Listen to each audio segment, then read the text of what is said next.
Discussion question 3. What options are available in the resolution of this case? 1. Terminate Coach Bud Miller's contract. The result of the incident in which a minor was physically harmed by a teacher can only result in immediate termination. 2. Non-renewal of the principal's contract. When reviewing the facts of the case, the principal failed to act on numerous complaints due to the close personal friendship with the coach. The lack of campus leadership has led to a culture of over-aggressive behavior and led to a lack of trust and confidence in the principal. 3. Review of performance for assistant superintendent. 2 assistant superintendents are assigned to the campuses within the district.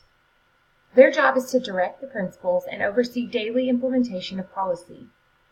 The assistant superintendent assigned to the campus will be under review and on a growth plan for the neglect of supervisory duties. The assistant superintendent should be aware of all aspects that occur on the campus and have a good rapport with teachers and parents.